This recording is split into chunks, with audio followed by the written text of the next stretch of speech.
Hello, ladies and gentlemen, MarauderEX here with a voiceover.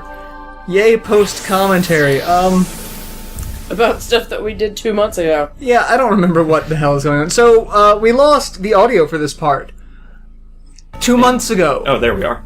We were all hiding. Yeah, we lost the audio for this, and we went back to start recording again and realized that we lost the audio. And, I broke a controller, because I have anger management issues when it comes to stupid shit like this. So, I'm trying to remember what we're doing. We're fighting the fire god beast. Yes. Yeah. Obviously, like Fire. fire Burn. everywhere. Apparently. We did futz around with this one beforehand, Kulix and I, trying to figure out if there were a particular reason to attack. It's two parts. There's that thing up at the top, and then there's the flying fiery demon head that's hanging out. And you can attack both, and we were wondering if it made the fight go faster or slower to go after one or the other. I don't think it did it? At least not noticeably? Honestly, I don't know if we could even conclude anything. It's like, I don't know. I was going to describe it as a fiery chicken, but It's got horns. with horns, yes. A chicken with horns would be a ridiculously disturbing creature. Like, I mean, I think this fits the bill, like... it does. And then it turns into a fiery tornado of death, and it's... So yeah, we fight this creature. You obviously use water spells, and... because water puts out fire. And it does a fair bit of damage. Like... Yeah. It's not the easiest god beast that we've gone against. This is technically the first one. Yeah. Well, it's not the easiest, or it's not the hardest boss fight. Like, I was expecting something rather hard at this point, and it wasn't. Like, it gave us a little bit of a challenge, but... No, the stupid ghost ship was by far worse. The ghost ship was a pain in the dick. This is the joy of post-commentary. We can just talk, and... Yeah. It does help that we do have the you-casting sabers. Like, we could use items, but because you have the spells, we don't have to worry about having... Yeah, we didn't have to worry about item management. We did have some items, but... That we had from just collecting them, so... That is one thing I've noticed in all the strategy guides for this game. It's... The team building for this game is very, very specific. It's like, they want you to have a core idea in mind, and you've got characters that have, like, the sabers that give you extra damage. You've got characters that either decrease enemy stats or increase your own, and you want at least one of those three as a support to the team. But we say, screw that! Actually, no. No, we did it pretty good, actually. We've kind of followed it. I don't know if we're going to continue that with, like, all the proposed upgrades, but it's something there that could be done. Yeah. So, but from what I can see, ideally, our team is not really a team most people seem to go with. I've not found too many guides that revolve around, oh, you want to take these three characters, like... It works, though. It does.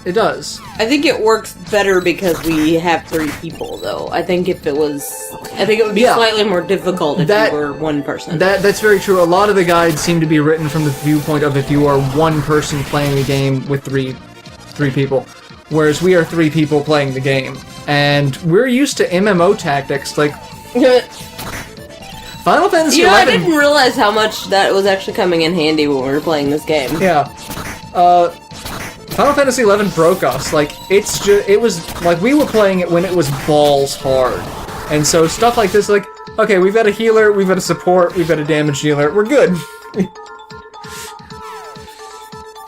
Like, that's...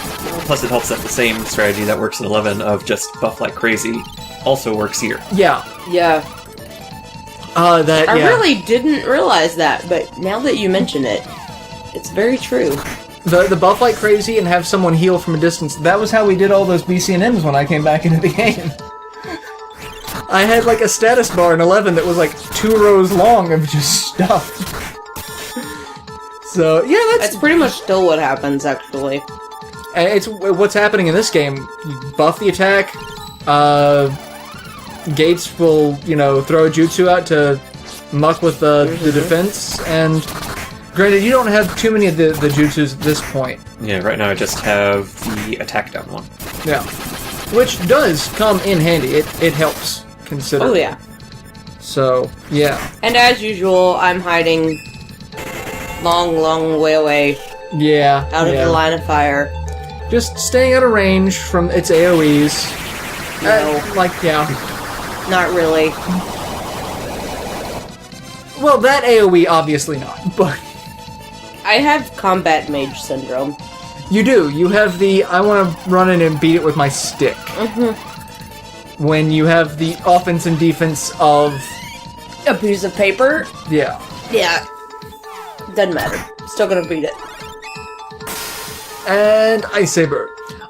I really do like the sabers. I'm actually kind of glad that we get more sabers in this game than the last game. I really think this game as a whole is really just an improvement over the first game. Yeah, I mean... The pacing has been better. The pacing's been a lot better. Seiken Densetsu 1. God, the pacing for that game sucked so bad. It was do nothing, and do all the things, do nothing. Yeah. Fetch quests. Except it was do nothing, do more nothing. Then do all the things, then do fetch quests. No, there were boss fights in between. We had boss fights. But it was still very... I just felt like crap because the kid didn't do anything. The girl and the sprite had all the fun stuff. Now they did a much better job of making sure each character was efficiently used for something. Yeah. But they kind of had to, considering you pick a party. Yeah. That's not to say that the first game doesn't have its, Oh no, the first game is obviously adorable and charming in its own right, but obviously for what the first game was when it came out.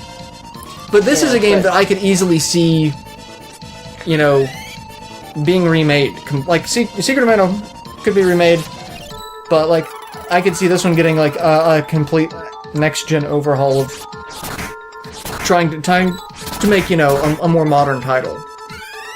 Whereas Secret of Mana, not quite as much. It's one of those maybe they'd redo it for the DS kind of thing. But yeah, which I think they did do it for the iOS. I think I actually have it on my phone. Maybe. Over Christmas, Amazon was giving away a whole bunch of free games, so I got Sonic 2 and Terraria on my phone. Nice. I'm never gonna play them, but I've got them. That's why the hell not? You missed out on that. Sorry, that sucks. Well, I mean, it's... I tried playing Sonic 2 on my phone, and it has a little... that touchpad. Yeah. And no. I'm sure that's fun. No. I should have gotten those... Well, I didn't have my Kindle at that point. You didn't. If I'd had my Kindle. So, yeah, this thing... Yeah, at this point the core is dead. Yeah, we're just fighting the head, which... We just have to do Ice Sabers again every once in a while, because it does cast Flame Saber on you. Yeah. It, like all the other God Beasts, will cast, stuff on you to mess with you. Either attack down, defense down. This one happens to cast Flame Saber to be like, yeah, no, you're not hurting me. At all. Yeah. It has some pretty nasty AoE abilities as well. Look at that thing. It looks like an angry chicken, doesn't it? It has a beak. Yes. I can see that. That looks like an angry chicken. Yeah, exactly. My cat really did not like me making a chicken noise. Is there a problem? Okay, that didn't get a reaction. I guess it was just he was startled. And so we've killed this God Beast. We extinguished the fire. And it exploded. As these are apt to do. I mean, it kind of makes sense. It's made out of fire. It is. That was one thing that always kind of confused me about Final Fantasy. The bombs, they took more damage from fire, but then they would explode if you used fire on them. So we leave the God Beast lair, and level up. After the boss fight, we get to level up. So we do stuff, leveling up. I don't know. Was that me that leveled up? Yes. I don't know why I put one in vitality. I'm pretty sure I could have put one in strength. That would have been me. Yeah, I wasn't paying attention. That would have been... No, because he leveled after I did. Because that last one was he leveled. So that wasn't... So yeah, that was me. You. So that was... Okay, that makes We more always sense. level in that order, so... Yeah. And so... The unedited episode of this, as I was going back, we got lost. So I cut to various areas. We came here to buy some equipment. So I figure you probably want to see what equipment we picked up. We don't buy weapons. We figure out where the hell we're going. Because the getting lost part was fun, because now that we've beaten one of the god beasts... Was it equipment, or did we come here to buy, like... We came here to buy... oils. Poto oils and whatnot, and other miscellaneous items. But we went back into the fire area to try to find... Once you beat a certain number of god beasts, the cats will show up. And they will sell you weapons and armor. And they have really nice weapons and armor. At this point. Like, they'll show up after, like, the first god beast, and then after, the fourth god beast. And the problem is, we beat the first god beast, so we figured, we'll go back into the dungeon, and they'll be there. Yeah, that doesn't work. That doesn't seem to happen. They will only show up at the next dungeon that you go to. So they won't be in the dungeon you just completed. I mean, I guess that kind of makes sense. Yeah. Because you do have to work your way through part of the dungeon to get to them. So, but yeah, we stock up on supplies, which hindsight probably shouldn't have done, because we need to spend a ton of money on these... Surprise, yes. Surprise supplies? The Drake scales are pretty good, though, so those are definitely those worth are buying. helpful. Yeah, the Drake scales cast strength up, which... We do use later. We do use later, and they are just fun. There's just no other way to describe that. But naturally, since we're doing a voiceover, we've already gotten a couple of parts in. How much did you say it was to upgrade this first set of upgrades? It was like, we needed like 50 grand? I think so. In order to get all of the upgrades for all three of us, between weapon, armor, and accessory. And then the defeat 4 god beasts level up, or the upgrade is in the neighborhood of like 70k? Yeah, 75. 75k? Jeez. So yeah, we land... I skip more parts of it. We run around through here. Places we've already been. Yeah, these are bees. I now kind of want to just put the Cards Against Humanity card on the screen to be bees. But that was a bug. Have we actually fought a real bee? Not in this game. Maybe I should get really like creative with the post editing for this, and just have like a whole bunch of bee drills fly around. Bees? Or that's something that I could do for I want to do a Pokemon Let's Play. Do we need context for that, or are we just gonna lay No, it's Cards Against Humanity. If you guys haven't played Cards Against Humanity, go play Cards Against Humanity. That's a bee. That was a bee. I don't think that was a bee. It had arms. It was called a bee. It was called a Galbee. Okay, it was called a... So, anthropomorphic bee. Bees. I mean, it's a question. Is it a bee? Who knows? Oh, goodness. So, these are the cats, and we'll show off what they get. They're a little bit dramatic. Drama! These have one of each. So, this one has the armor, so it's got one accessory, helmet, and body piece, and then the other one has, 2 weapons a character? Yeah. You've got the mid-tier and then the high tier for this area. So, obviously, we're going to go with the high-tier stuff, because why would you settle for anything less? And you have information on this stuff, don't you? Don't have the money?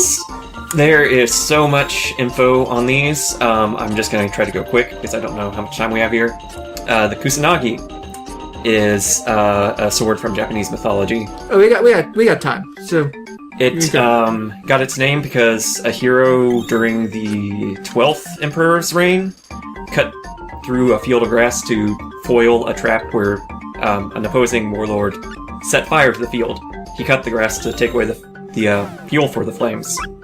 And also found out, hey, this sword controls wind. So the sword got named Grass Cutter. Bishamon, my weapon, is one of the 7 gods of fortune, specifically the god of fortune of war, in Buddhism. And the little one got a robe that's called the Utsufushi robe. It's just a robe. It's just a gray robe. Yeah, I remember you were telling me about this. It was like, you had to look it up. It's like, it just means gray robe. Like, it's not the word for the color gray, but it's just... More specifically, like, if you wanted to actually translate it, it'd be like twilight robe, but they didn't do that. I don't know. No, Well, we have been questioning some of Neil's translations. Neil actually did very little. Like, I was looking at the credits, he was just credited with miscellaneous translations, and the main one was, what's her name? She was picked the name off of Slayer's, Lena-chan. Oh, okay. So it might be her, I don't know. So it might be Lena's fault. So Lena and Neil. We need to talk to you And guys. there was a third one that I don't remember. But, yeah, between that and things like the Grizzly Agaria, the Balmonk. The Balmung. Yeah, Balmung. Really, guys? Balmung. But I can understand why certain translations will happen like that, because someone will look at it and maybe not know the history or the mythology or the... But the Balmung? Really? Seriously? Some people may not know Balmung. The only reason why I know Balmung is because of Final Fantasy. So... Yeah, to be fair, it may have been hard to find out what Utsufushi means in, like, 2000 when they did this. Yeah. Because... That is another thing. This translation was done a while back. And I only give them so much hell because, like, I talked to the translation team for the Shining Force 3 translation project, and I know it's not an easy task to translate a language from one language to another and have it accurate. I took enough of foreign language classes to know that that's not something that happens. and Especially not into English. Yeah, because fuck English. Our language, man, is just terrible. It's a pain. But yeah, I like to... I poke fun, but I know it's something that I would never be able to do, but... And we appreciate you doing it. We do. Please like, don't think that we're... I'm gonna say it in toward the end of this a lot. Like I said it at the very end of every part of Shining Force 3, that I was just in awe that these people were able to translate it and then redo the text and all of the stuff that goes into the translations, and allowing me to play a 15-year-old game that otherwise I never would have been able to play. So, I poke fun, we're all poking fun at it, but we are all exceptionally grateful for these translations, because otherwise we'd never have an idea of what we're doing. We'd never be able to play these games without having to learn the language ourselves, and then we would probably have the same issues of, what the hell did that just say? So we will poke fun at it again. So Neil, if you are watching, I highly doubt you're watching, but if you are, thank you for this, but we're still going to poke fun of certain... At both of you. All of you. Yeah. So, yeah. But we pick up as much as we can here, and then we off-screen do some farming and some power leveling for some stuff to make sure... we need to make sure we have better armor, because God knows we're going to need it. Yeah, with how some of the boss fights have been going, we're just like, you know what, screw this. We're going to make sure we have what we need to have. Well, and not just that, just the regular... Getting through the regular enemies in the next section from here... Yeah, true, the regular enemies in some of these sections. And then we got to the boss fight, and it was like, what the hell? Yeah. It was the freaking cakewalk, and we were all expecting it to be like a nightmare because of the enemies we were fighting on the way there. Also, we did alright against the last boss, but he did still do quite a bit of damage to us and take a long-ass time. Yeah, he did take a while. So. Wait, the last one or the one after that? The fire one that we just did. Yeah. Yeah. It did take a while. So, new weapons, new armor. So, yeah, it was a lot of making sure we were ready to go. Very well equipped. And as you can see, we burned through all of our money. We just burned through 20k. Shit, I just realized I forgot to make a national treasure joke when talking about the Kusanagi. Because it is a national treasure. It is a national treasure in Japan. So, yeah. So you missed that one. Way to go, Gates. Yeah. I want to make a Ben Gates joke myself, like a Cinema Sins joke, but I can't bring myself to do it. I just can't. Dead dragon. So yeah, these are the enemies that we fight here, and this is the location. The episode will be ending here in just a moment. So, yeah. Sorry for losing the audio and having to do post-commentary, but it happens. So, we'll see you guys in the next installment. So, till then, later everyone.